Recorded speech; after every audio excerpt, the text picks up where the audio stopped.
مفاہیم کے اعتبار سے انتہائی معنی خیز قرآن مجید کی سورہ عصر میں نے آپ کے سامنے تلاوت کی ہے۔ حضرت امام شافعی رحمۃ اللہ علیہ ارشاد فرماتے ہیں کہ اگر لوگ صرف اسی ایک صورت پر ہی غور کر لینا تو ان کے لیے زندگی گزارنے میں، رب کو راضی کرنے میں، اعمال حاصل کرنے میں یہ ایک صورت ہی بہت کافی ہو جائے گی۔ شرط یہ ہے کہ تدبر کریں، اس میں غور کریں۔ اور دوسرے مقام پر حضرت امام شافعی رحمۃ اللہ علیہ سورہ مبارکہ کے بارے میں بہت ہی بڑی بات ارشاد فرماتے ہیں۔ امام صاحب رحمۃ اللہ علیہ فرماتے ہیں کہ اگر باقی قرآن مجید نہ بھی نازل ہوتا تو یہ ایک صورت ہی انسانیت کی ہدایت کے لیے بہت کافی تھی۔ لیکن بات پھر وہی ہے، شرط پھر وہی ہے کہ اس شخص کے لیے جو تدبر کرے، جو غور کرے۔ یوں سمجھ لیں کہ پورے قرآن مجید کا خلاصہ سورہ عصر ہے، اور بہت سارے لوگوں کو یاد بھی ہوتی ہے، بہت سارے لوگ اس کا معنی بھی جانتے ہیں، بہت سارے لوگ اس کے ترجمے سے بھی آگاہ ہوتے ہیں۔ اور صحیح حدیث میں موجود ہے کہ صحابہ کرام علیہم رضوان کی ایک بڑی منفرد عادت تھی کہ وہ جب بھی ایک دوسرے سے ملاقات کرتے تھے، سلام لیتے تھے، اور جدا ہونے سے پہلے ایک مرتبہ سورہ عصر کی تلاوت کرتے تھے۔ یہ سورہ مقدسہ انسان کو اس کا سارا مقصد، دین کا سارا خلاصہ، اللہ تعالیٰ کی رضا کی طرف جانے کے تمام اسباب کو نہایت مختصر کر کے سکھا دیتی۔ لیکن وہی بات حضرت امام شافعی والی، اگر لوگ تدبر کریں تو، اگر لوگ اس پر غور کریں تو، اگر اس کے مفاہیم پر تھوڑی دیر کے لیے اپنی نظریں اخلاص کے ساتھ، للہیت کے ساتھ، اور حصول فیض کے لیے، قرآن پاک کے فیض کے لیے اگر اپنی نظریں اس کی طرف کامل کریں تو تدبر شرط ہے، ورنہ پھر سالوں بیت جاتے ہیں تقریریں کرتے، واز کرتے۔ لیکن جس نے سیکھنا ہے نا، علم و بس کری ہو یار، ایک کوئی عرف تینوں درکار۔ اگر تو کسی شخص نے سیکھنا ہے، اس میں تدبر کرنا ہے، غور کرنا ہے، حصول فیض کرنا ہے، اپنے لیے نصیحت کا حصول کرنا ہے، تو یہ سورہ مبارکہ کافی۔ انداز دیکھیے، ارشاد فرمایا والعصر، رب فرماتا ہے مجھے زمانے کی قسم ہو۔ اللہ کو بھی قسم اٹھانے کی ضرورت ہے، مالک کریم کو بھی کیا حاجت ہے کہ وہ قسم اٹھائے، لیکن تاکید کر کے بات ذہن میں اتارنے کے لیے۔ انسان کا مزاج ہوتا ہے نا، جس بات پہ قسم اٹھائی جائے اس کو انسان سمجھتا ہے زیادہ پکی ہے، تو تب انسانی کے مطابق بات کی۔ فرمایا والعصر، زمانے کی قسم ہو۔ انسان کو پیدا کرنے والا رب قسم اٹھا کے انسان کی ایک بات کرتا ہے، والعصر، مجھے قسم ہو زمانے کی، ان الانسان لفی خسر، انسان کو پیدا کرنے والا رب فرماتا ہے بے شک انسان خسارے میں، گھاٹے میں، نقصان میں۔ لوگ اس کو کہہ رہے ہیں بڑا سیٹ ہے، لوگ کہہ رہے ہیں بڑا کامیاب، یہ بھی کہہ رہا ہے اللہ کا بڑا شکر ہے، لیکن پیدا کرنے والا رب، انسان کو بنانے والا، اس کو جاننے والا رب فرماتا ہے مجھے زمانے کی قسم ہو یہ نقصان میں ہے۔ اور خسارہ، اس خسارے کو نہیں کہتے ہیں کہ لوگ کہتے ہیں میں نے کاروبار کیا تھا تو نفع نہیں ہوا، نقصان ہوا۔ خسارہ اس خسارے کو کہتے ہیں جو اصل مال بھی ضائع ہو جائے، راس المال بھی ضائع ہو جائے تو کہتے ہیں خسارہ ہوا ہے۔ یعنی اس کے پاس جو تھا اس میں بھی یہ خسارے میں، کہ یا اللہ سارے خسارے میں ہے؟ فرمایا نہیں، الا الذین آمنوا، جن میں 4 صفتیں پائی جائیں وہ نہیں خسارے میں۔ ان میں پہلی صفت یہ ہے کہ الا الذین آمنوا، بے شک وہ لوگ جو ایمان لائے، مگر وہ لوگ جو ایمان لے آئے، جن کا ایمان مضبوط ہو، جن کا عقیدہ ہو کہ اللہ ہمارا رب ہے، وہی پیدا کرنے والا ہے، وہی رزق دینے والا ہے، اسی کی تقدیر کا غلبہ ہے، رب کریم ذرے ذرے کو جانتا ہے، اللہ تعالیٰ نے جس حال میں رکھا ہے یہی حال میرے لیے بہتر ہے۔ انسان محنت پوری کرے، نتیجہ اپنے رب پہ چھوڑ دے، اسباب سارے جمع کرے، بھروسہ اپنے اللہ تعالیٰ پہ کرے، عقائد کے لحاظ سے پختہ ہو، اور پھر اس کا عقیدہ ہو کہ بعد از خدا بزرگ تو ہی قصہ مختصر۔ کائنات میں سب سے عرفہ والا، عظمتوں والے، شانوں والے، بلندیوں والے، رفتوں والے، کائنات کے امام، نبیوں کے امام، رسولوں کے امام، فرشتوں کے امام، محبوب مطلق اگر کوئی ہے تو جناب محمد رسول اللہ ہے صلی اللہ تعالی علیہ وسلم سب سے اولا ہو اعلیٰ ہمارا نبی، سب سے بالا ہو اعلیٰ ہمارا نبی، اپنے مولا کا پیارا ہمارا نبی، اور دونوں عالم کا دھولا ہمارا نبی۔ نظریاتی پختگی حاصل ہو، عقائد پختہ ہو، ایمان میں عقائد پوری طرح داخل ہے، عقائد اہل سنت کا پابند ہو بندہ۔ پھر ایک اور بنیادی عقیدہ ہے، اسی ضمن میں سارے عقائد آ جاتے ہیں، فرشتوں پر بھی ایمان ہو، اللہ کے تمام انبیاء پر ایمان ہو، اچھی بری تقدیر پر ایمان ہو، لیکن ایک بنیادی عقیدہ جس کو عقیدہ آخرت کہا جاتا ہے، اس پر انسان کا ایمان ہونا بڑا ہی ضروری ہے۔ اگر آخرت پر ایمان کمزور ہو جائے تو دنیا میں جتنے بھی عمل ہم کرتے ہیں یہ سارے کمزور ہو جائیں۔ یہ جو لوگ ڈپریشن میں، ٹینشن میں، انزائٹی میں چلے جاتے ہیں اور ایک بات بار بار کرتے ہیں کہ میرے ہی ساتھ ایسا کیوں ہوتا ہے، آخر بڑی ہی کوشش کے بعد میں ہی ناکام کیوں رہ گیا، تو انہیں بتایا جائے گا کہ کامیابی پتہ کیا ہے؟ لا یستوی اصحاب النار و اصحاب الجنہ، اصحاب الجنت هم الفائزون۔ جنتی اور جہنمی برابر نہیں ہیں، کامیاب وہ ہیں جنہیں اللہ تعالیٰ نے اصحاب جنت بنایا ہے۔ جو جنتی ہیں وہ کامیاب ہیں، جس کو اپنی آخرت کے تعلق سے اللہ تعالیٰ نے فکر سلیم دی ہے، راہ ہدایت دی ہے، اعمال حسنہ پر استقامت دی، اور وہ سمجھتا ہے کہ میں محنت اپنی آخرت کو ٹھیک کرنے کے لیے کر رہا ہوں، جد و جہد میری اپنی قبر کے لیے، حشر کے لیے، آخرت کے لیے۔ آخرت پر جس بندے کی توجہ ہے وہ بندہ کامیاب ہے۔ اس لیے دنیا میں اگر دنیاوی طور پر کوئی ناکامی آ بھی جائے تو کوئی اتنی بڑی ناکامی نہیں ہے، اس لیے کہ اصل کامیابی آخرت کی کامیابی۔ تو عقائد مضبوط ہوں، اور پھر عقائد اہل سنت کی پابندی اس کے پاس موجود ہو، نہ رفض کی طرف اس کا رجحان ہو، نہ خارجیت کی طرف اس کا رجحان ہو، اس کے نظریات ستھرے ہوں، اجلے ہوں، خوبصورت ہوں۔ وہ رسول پاک کی ذات گرامی کی پوری غلامی کرنے والا وہ شخص، تو اس کے نظریات اعلیٰ ہوں، اور اس کے بعد وعامل الصالحات، نیک اعمال کرے، اپنی زندگی میں اعمال حسنہ پر توجہ دے۔ ہم سب لوگوں کو اللہ ماشاءاللہ آج کل فیمس ہونے کا شوق لگ گیا ہے، مشہور ہونا چاہتے ہیں، اور ہماری نوجوان نسل کا تو یہ حال ہے اللہ ماشاءاللہ کہ وہ کوئی بھی طریقہ اختیار کریں گے، انہوں نے فیمس ہونا ہے۔ بعض اوقات بعض لوگوں کو دیکھ کر ان کا لباس، ان کا حلیہ اتنا خوبصورت اور چہرہ اتنا نرالا، لیکن وہ اپنی شہرت کے لیے جو ویڈیو بنا رہے ہیں وہ اتنی خطرناک کہ وہ جو ایک تو ہے اسلامی وزاداری، ایک ہے کہ انسان کی کرامت، بحیثیت انسان بھی فضیلت رکھتا ہے، اس پر بھی وہ چیز پوری نہیں اترتی، لیکن ہمیں شہرت چاہیے۔ کسی بھی طریقے سے لوگ مشہور ہونا چاہتے ہیں، وہ ملاقاتیں کرتے ہیں، وہ لائیو ہوتے ہیں، وہ ایسے شخص سے ملتے ہیں جس کی شہرت زیادہ ہو، ذرا میری فوٹو آ جائے، ذرا 30 سیکنڈ کی ویڈیو آ جائے، تو ٹھیک ہے شہرت ہو سکتی ہے، کوئی ایسا مسئلہ نہیں۔ اور پھر ایک اور طلب، وہ طلب انسانی ضرورت بھی ہے، ایک طلب ہوتی ہے مجھ سے پیار کیا جائے، میں چاہا جاؤں۔ یہ تو انسان گھر کی چار دیواری کے اندر بھی چاہتا ہے اور زمانے میں بھی چاہتا ہے کہ مجھ سے محبت کی جائے، تو کی جائے گی، کوئی مشکل کام نہیں، شہرت بھی ہو جائے گی اور محبت والی ہو جائے گی اور وقار والی ہو جائے گی۔ اللہ نے طریقہ بتایا ہے قرآن مجید میں، فرمایا ان الذین آمنوا وعملوا الصالحات سیجعل لهم الرحمن ودا،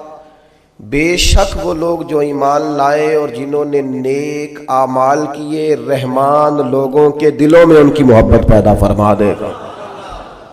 آپ پیارے ہو جائیں گے، لوگ آپ سے محبت کریں گے، لیکن اگر آپ یہ چاہیں کہ میں اللہ کا نافرمان رہوں اور لوگ میرے فرما بردار رہیں، یہ کیسے ہو سکتا ہے؟ تو ممکن ہی نہیں ہے نا میرے عزیز۔ نبی اکرم نور مجسم صلی اللہ تعالی علیہ وسلم نے فرمایا، میرے پیارے نبی کریم علیہ السلام فرمانے لگے، جب تو اللہ کی نافرمانی کرتا ہے نا، تو پھر جس نے تیری فرما برداری کرنی ہوتی ہے وہ تیری نافرمانی کرتا ہے۔ یہ جو شکایت کرتے ہیں نا، ایک باریک پہلو کی طرف توجہ کرا رہا ہوں، سب لوگ ایسے نہیں ہوتے۔ بیٹا تو جناب نوح کا بھی نافرمان نکل آیا علیہ السلام، سب تو ایسے نہیں ہوتے۔ لیکن میں اپنے بعض دوستوں کی تربیت کے لیے بات عرض کرتا ہوں کہ یہ جو ہم کہتے ہیں میری اولاد بھی نافرمان ہو گئی اور شاگرد بھی نافرمان ہو گئے اور جن کو میرے ماتحت بات ماننا چاہیے تھی وہ بھی نافرمان ہو گئے، تو ایک باریک بات پر غور کریں۔ کریم محبوب علیہ السلام فرماتے ہیں، جب تو اللہ کا نافرمان ہے تو پھر جنہوں نے تیری فرما برداری کرنی تھی وہ تیرے نافرمان ہو گئے۔ حضرت عبداللہ ابن مبارک رحمۃ اللہ علیہ گھوڑے پہ سوار ہوئے تھے، آپ کا گھوڑا ہمیشہ آپ کو سواری کراتا تھا، سفر کرتا تھا، لیکن اس نے آج کچھ ضد کی کو تکلیف پہنچائی تو حضرت عبداللہ ابن مبارک نیچے اترے، توبہ کے نفل پڑھے، رو پڑے، حضور کیا ہوا؟ فرمانے لگے مجھے لگتا ہے آج مجھ سے میرے رب کی کوئی نافرمانی ہو گئی، اس لیے کہ یہ ہمیشہ میرا فرما بردار رہتا تھا، آج جو اس نے ضد کی ہے تو اس کے پیچھے کوئی حکمت کار فرما ہے۔ لیکن ہم تو چونکہ بڑے اعلیٰ قسم کے لوگ ہوتے ہیں، ہم کہتے ہیں یاد نہیں کبھی کسی کا دل دکھایا ہو، اور ساری زندگی کی تکلیف تو کبھی کسی کو نہیں دی، میں تو بڑا ہی اچھا تھا، یہ بچے پتہ نہیں کس پہ چلے گئے۔ نہیں بھائی، آپ اپنے حق میں دلائل دینے کی بجائے زیادہ بہتر ہے کہ اپنے رب کی بارگاہ میں استغفار کریں، اس کے حضور حاضری دیں، آپ اللہ تعالیٰ کی بارگاہ کے اندر اپنے آپ کو جھکائیں اور دیکھیں کہ کہاں آپ سے غلطی رہ گئی، اللہ کی نافرمانی۔ جو ہم کسی طرف چلے جاتے ہیں نا جی میری تربیت میں کیا کمی رہ گئی، بھی آپ کی تربیت ٹھیک ہے، آپ نے رزق حلال کمایا وہ ٹھیک ہے، لیکن کسی جگہ آپ نے رب کی نافرمانی کی جس کا نتیجہ اس صورت میں سامنے آیا۔ میں کہہ چکا ہوں سب کے لیے نہیں، لیکن میری طرح کے گناہگاروں کو بہرحال اس پر غور کرنے کی ضرورت ہے، وہ اس پر توجہ کریں۔ تو فرمایا کہ انسان خسارے میں ہے، الا الذین آمنوا، مگر وہ لوگ جو ایمان لائے، وعملوا الصالحات، اور جنہوں نے نیک اعمال کیا۔ اور یہاں بات ختم نہیں ہوئی، دو صفتیں اور بھی پیدا کریں۔ یہ دو باتیں ان کی اپنی ذات تک تھیں، آمنوا وعملوا الصالحات، یہ دو باتیں ان کے اپنے لیے تھیں۔ اب وہ سوسائٹی کو کیا دیں؟ دو کام معاشرے کے لیے بھی کریں، وتواصوا بالحق، حق بات کی نصیحت کریں، وہ معاشرے خیر کی بات کی نصیحت کریں، وائرل باتیں نہ کریں۔ کیا آج کل یہ موضوع چل رہا ہے تو ذرا میں اس پر بولوں گا تو کچھ ویوز میرے بھی بڑھ جائیں گے، وائرل باتیں نہیں کریں۔ وتواصوا بالحق، وہ حق بات کی نصیحت کریں، کلمہ حق کہیں اور حکمت کے ساتھ کہیں، ادعو الی سبیل ربک بالحکمہ، دانائی کے ساتھ کہیں، لوگوں کو سمجھانے کی نیت سے کہیں، کلمہ حق ان کی زبان پر آئے۔ اور میرے نبی پاک علیہ السلام نے فرمایا سب سے افضل جہاد ظالم بادشاہ کے سامنے کلمہ حق کہنا۔ آپ حق کے ساتھ کھڑے ہوں، پھر آپ لوگوں کو امر بالمعروف کریں، پھر نہی عن المنکر کہیں، اور وہ بھی بندہ دیکھ کے نہیں۔ اگر امیر آدمی غلطی کر رہا ہے تو پھر آپ خاموش ہیں، اور کسی غریب کو کرتے دیکھ لیا ہے تو آپ نے دینی حکمت کو بھی پیش نظر نہیں رکھا اور اسے رسوائی کر دیا، آپ نے اسے سخت ترین تکلیف سے گزار دیا ہے۔ حق بات کی نصیحت کریں، اور جو لوگ حق بات کہتے ہیں نا ان پر تکلیف بھی آتی ہے، تکلیف آتی ہی ہمیشہ حق کہنے والوں پر۔ تو چونکہ میدان لگایا ہے، اب حق میں نکلے ہو، اب تم نے سفر شروع کیا ہے تو بھائی پیروں پہ چھالے تو پڑیں گے، سفر کرو گے تو تھکاوٹ تو ہوگی، کوئی رستہ طے کرو گے تو گرد تو پڑے گی، اگر کسی سمت تیز دوڑو گے تو مخالف سمت سے ہوا تو تیز آئے گی۔ اب بہت گھبرانا نہیں، کمزور نہیں پڑنا، تھکی باتیں نہیں کرنی۔ اب ایسا نہ ہو کہ تم نے معذرت خواہانہ رویہ اختیار کیا، وتواصوا بالحق وتواصوا بالصبر، وہ حق بات کی وصیت کرتے ہیں اور ایک دوسرے کو صبر کی تلقین کرتے ہیں۔ چار صفات پیدا کریں تو خسارے سے بچ سکتے ہیں۔ ایک تو ایمان، اس کے بعد اعمال صالح، اور پھر حق بات کی وصیت، لوگوں کو حق کا سبق۔ حضرت باجزید بستامی رحمت اللہ علیہ فرمایا کرتے تھے امر بالمعروف اور نہی عن المنکر نے ہمارا تو دوست ہی کوئی نہیں چھوڑا، جو کہ ہم سمجھاتے تھے، قائل کرتے تھے تو ناصحہ مت کر نصیحت دل میرا گھبرائے ہے، اس کو دشمن جانوں اپنا جو مجھے سمجھائے ہے۔ اور کسی شاعر نے کہا تھا بہکانے والے سب تمہارے یار ہو گئے اور سمجھانے والے مفت گناہگار ہو گئے۔ جو سمجھاتے تھے، قائل کرتے تھے، وہ تمہیں اچھے نہیں لگتے تھے، یہ مجھے ناصحہ مت کر نصیحت دل میرا گھبرائے، اس کو دشمن جانوں اپنا جو مجھے سمجھائے ہے۔ تو سمجھاتا ہے مجھے اچھا نہیں لگتا، تو نے خیر کی بات کر دی لہذا مجھے اچھا۔ ہم تربیت کے میدان میں اور بالخصوص اپنے حق میں سچی بات سننے کو تیار نہیں ہوتے۔ وَتَوَاصَوْا بِالْحَقِّ وَتَوَاصَوْا بِالصَّبْرِ، قرآن کہتا ہے کہ مومن کی شان یہ ہے کہ وہ حق کی تاکید کرتا ہے، کلمہ خیر ادا کرتا ہے، وہ کہہ دیتا ہے حق، اگرچہ وہ کسی کے لیے وقتی طور پر تکلیف کا باعث ہو، لوگ سمجھے کہ تکلیف ہوئی ہے لیکن وہ تو کلمہ حق ہے۔ اور پھر یہ مت سمجھے کہ آپ حق کے رستے پہ چل رہے ہیں تو آپ یہ محسوس کریں گے کہ ساری دنیا آپ کی تائید ہی کرے گی، بڑے لوگ تائید کرتے ہیں، پیار کرنے والوں کی بھی تعداد گنی کوئی نہیں جا سکتی، انہیں بھی شمار کیا جا سکتا نہیں، لیکن یہ نہیں ہو سکتا کہ کل دنیا ہی آپ کی تعریف کرے۔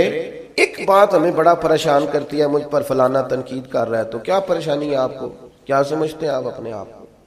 ہمت ہونی چاہیے تنقید سننے کی۔ ساری زندگی ہم اپنے بچوں کو پیس کے رکھ دیتے ہیں کہ پتر فلانا کام نہ کریں لوگ کی آکھن گے، تو وہ نہیں کرتا تو پھر لوگ ولی مان لیتے ہیں بچے کو۔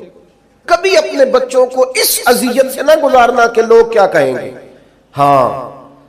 انہیں کہنا پتر وہ کام کرنا جس سے اللہ راضی ہو، وہ کام کرنا جس سے اللہ راضی ہو، انہیں سمجھانا کہ بیٹا یہ کام نہ کرنا اس سے اللہ کی نافرمانی ہوتی، لیکن آپ انہیں اس پریشر میں نہ لائیں کہ لوگ کیا کہیں گے۔ آپ لوگوں کے سامنے اپنا آپ کلیئر کرنا چاہتے ہیں، ہاں یہ حضور نے ضرور فرمایا ہے کہ تہمت والی جگہ سے بچو، بلا وجہ ایسا کام نہ کرو جس پر تمہارے لیے بحث کا دروازہ کھلے۔ باقی ساری زندگی لوگوں کو وضاحتیں نہ دیں، اپنے رب کی بارگاہ میں اپنے آپ کو صاف رکھیں، ضمیر کی عدالت میں اپنے آپ کو سرخرو کریں، تاکید حق کریں۔ سنیں جو کہنے لگا تھا، حضرت موسیٰ علیہ السلام نے اللہ کی بارگاہ میں عرض کی، اللہ کے نبی معصوم ہوتے ہیں، حضرت کلیم نے عرض کی اے اللہ میں چاہتا ہوں کہ لوگ میرا ذکر صرف خیر کے ساتھ ہی کریں، برائی کے ساتھ نہ کریں، چونکہ میں بانٹتا ہی خیر ہوں، میں بات ہی ہمیشہ اچھی کرتا ہوں، میں لوگوں کو اللہ کی طرف بلاتا ہوں، دین کی بات کرتا ہوں، پیغام توحید سناتا ہوں، لوگوں کی فلاح کی بات انہیں بتاتا ہوں، میں چاہتا ہوں لوگ صرف میرا ذکر اچھائی کے ساتھ کریں۔ تو امام ابو نعیم نے لکھا ہے اللہ تعالیٰ نے حضرت کلیم علیہ السلام سے فرمایا کہ یہ جو آپ چاہتے ہیں نا کہ لوگ صرف آپ کا ذکر خیر کے ساتھ کریں، اے کلیم یہ تو میں اپنے لیے بھی نہیں چاہتا، میں رب ہوں، پیدا کرنے والا ہوں، پالنے والا ہوں، پر لوگ تو سارے خیر کی بات معاذ اللہ رب کے بارے میں بھی کتنے مشرک ہیں، کافر ہیں جو اللہ کو نہیں مانتے، تو فرمایا یہ تو میں اپنے لیے بھی نہیں چاہتا۔ تو یہ چار باتیں، ایک ایمان، ایک اعمال صالح، اور پھر اس پر حق بات کی نصیحت، دوسروں کو پیغام دے۔ میں نے تھوڑے دن پہلے بھی کہا تھا ہم تو اپنے بچوں کو بھی نہیں روک ٹوک کرتے کہ بیٹا یہ ٹھیک نہیں ہے، یہ غلط نہیں ہے، ہم صرف اتنا چاہتے ہیں کہ کوئی کسی کی نظر میں برے نہ ہو جائے، کوئی کہیں ہمیں نہ غلط کہہ دے۔ آپ خیر کی بات کہیں حکمت کے ساتھ، کہیں دانائی کے ساتھ، کہیں للہیت کے ساتھ، دعوت کے انداز میں، لیکن کہنا بڑا ضروری ہے۔ آپ تربیت کریں، تربیت دینا بڑا ضروری ہے۔ جس نے سوال پوچھا بڑے درد دل سے پوچھا، اس نے کہا جی الجھاؤ سا پیدا ہو گیا ہے، حالات بڑے عجیب ہو گئے ہیں، اس طرح لگ رہا ہے کہ جس طرح نا کوئی میلہ سا لگا ہوا ہے اور کان پڑی آواز سنائی نہیں دے رہی، تو بتائیں کس عالم کی بات سنیں، کس کے پیچھے چلیں؟ تو میں دو باتیں صرف آپ کو عرض کرتا ہوں آج اس خوبصورت جگہ پہ، اور خالص اللہ کی رضا کے لیے عرض کرتا ہوں، اور کئی دفعہ اپنی نیت کو حاضر کر کے ٹھیک کر کے رضا الہی کے لیے عرض کرتا ہوں، اس عالم کی بات سنیں جو صحیح العقیدہ ہو، نہ خارجی ہو نہ رافضی ہو، صحیح العقیدہ ہو، اور اسلام کا جو خوبصورت ایک ویژن ہے امت وسط ہونے کا، وہ والے نظریات رکھتا ہو جو امت مسلمہ کے نظریات چلے آ رہے ہیں۔ ایک تو اس کی پوری پابندی ہو، اس شخص کی بات سنیں، اور دوسری بات میں اپنی طرف سے نہیں کرتا، یہ بھی میں نے اپنی طرف سے نہیں کی، الا الذین آمنوا وعملوا الصالحات، ایمان لائیں اور نیک اعمال کریں۔ ایک تو عقیدہ مضبوط ہو جس آدمی کا، مضبوط عقیدہ، اس کی بات سنیں، اور دوسری بات میں آپ کو احیاء العلوم میں امام غزالی نے ایک حدیث لکھی ہے، میں آپ کو وہ حدیث ہی سنا دیتا ہوں۔ نبی پاک علیہ السلام نے فرمایا ہر عالم کے پاس نہ بیٹھنا، اس عالم کے پاس بیٹھنا جو تمہیں 5 چیزوں سے نکال کے 5 چیزوں میں داخل کر دے۔ یا رسول اللہ صلی اللہ تعالی علیہ وسلم کون کون سی؟ تو حضور نے فرمایا اس عالم کے پاس بیٹھنا جو تم میں شک سے نکال کے یقین کی طرف لے آئے۔ جس کے پاس بیٹھو تو ایمان مضبوط ہو، توکل مضبوط ہو، اللہ رسول کی ذات پر بھروسہ مضبوط ہو، حضور کی غلامی مضبوط، صحابہ اور اہل بیت کا عشق مضبوط، جن کے پاس بیٹھ کر تمہیں یقین کامل کی دولت ملے، اس عالم کے پاس بیٹھنا۔ اور فرمایا دوسرا وہ تمہیں ریاکاری سے نکال کے اخلاص کے زمرے میں لے آئے، اور تیسرا نبی پاک صلی اللہ تعالی علیہ وسلم نے فرمایا وہ تمہارے دلوں سے دنیا کی خواہش نکال کے،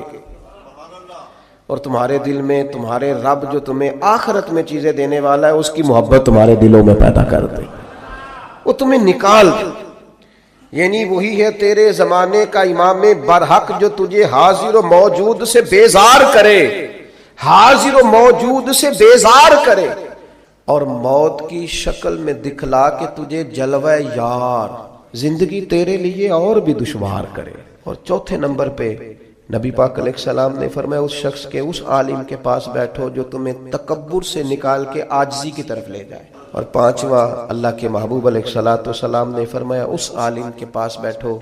جو تمہیں دشمنی سے نکالے اور خیر خواہی کی طرف لے جائے، جس کے پاس بیٹھنے سے عداوتیں نہ بڑھیں بلکہ تمہارے دل میں خیر خواہی کا جذبہ۔ یہ 5 چیزیں خود رسول کریم نے بیان فرمائی۔ تو اسی میں آپ دیکھ لیں، ایسے شخص کی بات سنیں، ایسے شخص کے پاس بیٹھیں اور ایسے لوگوں سے فیض یاب ہوں۔ اللہ کریم ہمیں سمجھنے کی توفیق عطا کرے۔